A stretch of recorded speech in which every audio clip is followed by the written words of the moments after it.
శ్రావణ మాసంలో మంగళవారాలు. ఈ మంగళవార వ్రతం అన్నది ఎక్కువగా మనము అంటే కొత్తగా వివాహం జరిగిన ఆడవాళ్ళు ఆ స్త్రీలు ఒక 5 ఏళ్ళు ఈ శ్రావణ మంగళవారాలు చేసుకోవాలి అని వింటూ ఉంటాం. అలా ఈ వ్రతాన్ని 5 ఏళ్ళు అయితే చేస్తూ ఉంటారు. మొట్టమొదటి సంవత్సరమే ఈ వ్రతం అంటే ఈ నోముని పడతారు, శ్రావణ మంగళవారం నోము అని. ఆ తర్వాత ఒక్కసారి అంటే కొన్ని సందర్భాల్లో కుదరకపోతే 2వ సంవత్సరం దాన్ని పట్టటము, అలా ఒక 5 ఏళ్ళు చేయటం, ఆ తర్వాత ఉద్యాపన. ఈ పద్ధతులు అన్నవి ఒక్కొక్క స్థలంలో కొద్దిగా మారుతూ ఉంటాయి. కానీ ఇంతకీ ఈ శ్రావణ మాసంలో మంగళగౌరీ వ్రతం ఎందుకు చెయ్యాలి? మనం ముందుగా తెలుసుకోవాలి, మనము ఏ రకంగా అయితే జీవన విధానం మనది ఉందో దీనికి భగవంతుని యొక్క శక్తి నిరంతరం అది అలా ఉంటూనే ఉంటుంది. ఈ క్షణం భగవంతుడు అనుగ్రహించాడు, ఈ క్షణం అనుగ్రహించడు అన్నది ఉండదు. అసలు ఆయన అనుగ్రహం లేకపోతే, అమ్మవారి అనుగ్రహం లేకపోతే అసలు కదలిక అన్నది ఉండదు, చలనం అన్నది ఉండదు. ముఖ్యంగా శ్రీదేవి భూదేవి అనే 2 మాటలు వింటాం. అమ్మవారి ఎన్నో రూపాలు, కాకపోతే ఈ 2 రూపాల యొక్క ఆరాధన ముఖ్యంగా శ్రావణ మాసంలో.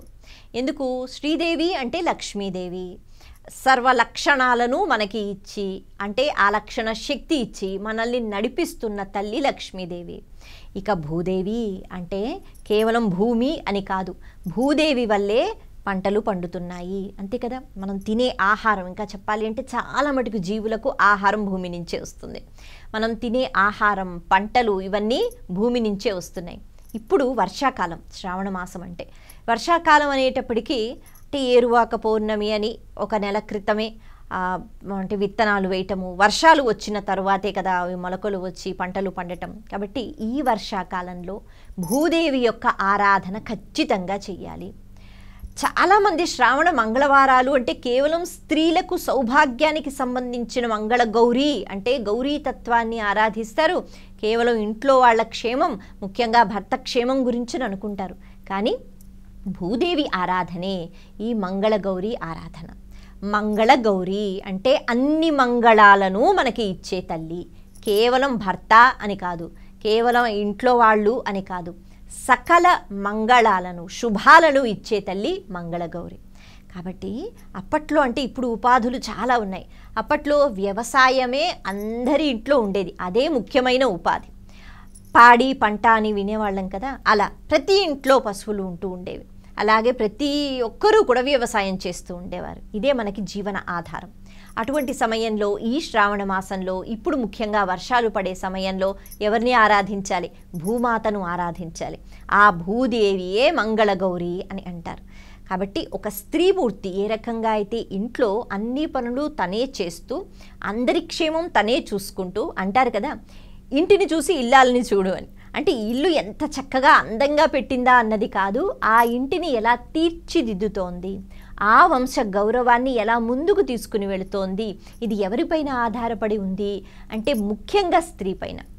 ఆ స్త్రీ ఎందుకు అంత ప్రత్యేకతని సంతరించుకుంది అంటే ఏం మగవాళ్ళు చెయ్యరా అంటే తను ఇంకొక ఇంటి నుంచి వస్తుంది కదా, ఆ ఇంట్లో అంతవరకు పెరిగి అక్కడ ఆ బంధాలు అలవాటైపోయి వాటిని విడిచిపెట్టి కొత్త బంధాలతో ఒక సంబంధాన్ని ఏర్పరచుకుని ఎంతో ఓర్పుతో ఉండాలి. ఎందుకు అంటే పద్ధతులు వేరుగా ఉంటాయి. కొత్త ఇంటికి వెళ్ళినప్పుడు, అత్తవారింటికి వెళ్ళినప్పుడు ఇక్కడ ఉన్న పద్ధతులు అక్కడ ఉండకపోవచ్చు, మాట తీరు వేరుగా ఉంటుంది, వాళ్ళ ప్రవర్తన కొద్దిగా వేరుగా ఉంటుంది కదా. అప్పటి వరకు అలవాటైనది ఏదైతే ఉందో దాన్నే పట్టుకుని కూర్చుంటే ఎలా?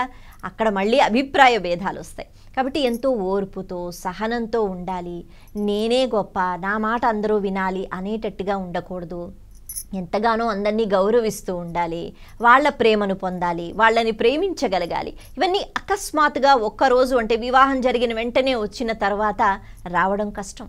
అలాగే పుట్టబోయే పిల్లలు, స్త్రీ ఆరోగ్యం అన్నది చాలా ముఖ్యం. కాబట్టి ఈ మాసంలో ఎటువంటి వ్యాధులు రాకుండా ఇంకా ముందు ముందు ఆ సంసార సాగరంలో గృహస్థాశ్రమాన్ని స్వీకరించిన తర్వాత సంతానము, సత్సంతానము, వాళ్ళని తీర్చిదిద్దడము, వంశగౌరవాన్ని పెంచడము, ఇవన్నీ కూడా స్త్రీ పైన ఆధారపడి ఉంటాయి. అందుకే అటువంటి స్త్రీ మంగళ గౌరీ వ్రతాన్ని చేస్తే మంగళత్వం ఆ ఇంట్లో చేకూరుతుంది. అందుకే ఆడవాళ్ళు చెయ్యాలి అంటారనమాట. కాబట్టి పెళ్ళైన మొట్టమొదటి 5 సంవత్సరాలు అంటే ఈలోపే వాళ్ళు పిల్లల్ని కనడము ఇవన్నీ జరుగుతుంది కదా. కాబట్టి అక్కడ మంగళత్వము, సత్సంతానం కలగడము, ఎటువంటి అనారోగ్యము లేకుండా ఉండటము ఇవన్నీ చాలా ముఖ్యం స్త్రీకి. అందుకని ఇవన్నీ రావడానికి, ఇవన్నీ చేసుకోవడానికి చాలా సులభంగా ఆ అత్తవారి ఇంట్లో ఉంటూ అందరి ప్రేమ పొందుతూ, ముఖ్యంగా భర్త ఏం కోరుకుంటాడు, మా ఇంటికి వచ్చింది కేవలం నాతో అని కాకుండా నా అక్క చెల్లెలతో, అన్నదమ్ములతో, లేకపోతే మా అమ్మ నాన్నతో అందరితో కూడా ఎంతో ప్రేమగా ఉండాలని ప్రతి మగవాడు కోరుకుంటాడు కదా. మరి అలా ఉండాలి అంటే మంచి భావనలు ఉండాలి, మనసులో అలజళ్ళు ఉండకూడదు, ఊరికూరికే చిరాకు కోపం రాకూడదు. ఇవన్నీ సమకూర్చాలి అంటే గనక అది కేవలం తల్లిదండ్రుల వల్ల అయ్యేది కాదు. అందుకే వివాహం జరుగుతున్నప్పుడే ముందుగా గౌరీ పూజ చేయిస్తారు. ఆ తరువాతే 3 ముళ్ళు వేయించడం, జీలకర్ర బెల్లం. కాబట్టి మనం గుర్తించినట్లయితే ముందుగా గౌరీ పూజ అంటే తల్లి నేను ఇప్పుడు వివాహం చేసుకుంటున్నాను, కొత్త అడుగు వేస్తున్నాను, కొత్త ఇంటికి వేస్తున్నాను, అక్కడ ఎంతో చక్కని ప్రవర్తనతో, సత్ప్రవర్తనతో నేను ఉండాలి, అంతా నువ్వు శుభం జరిగేటట్టు చూడు అని ముందుగానే గౌరీ పూజ అక్కడ చేసి, ఆ తర్వాత వివాహం అయిన వెంటనే మంగళగౌరీ వ్రతం అంటూ భూదేవి ఆరాధనతో పాటు ఇంటి క్షేమం కోసం, అందరి క్షేమం కోసం స్త్రీమూర్తి అలవాటు చేసుకునేలా సనాతన ధర్మం మనకి అలవాటు చేసింది మంగళగౌరీ వ్రతం. అందుకనే ఈ వ్రతం చేసుకున్నా చేసుకోకపోయినా ఎంతో చక్కని భక్తి భావనతో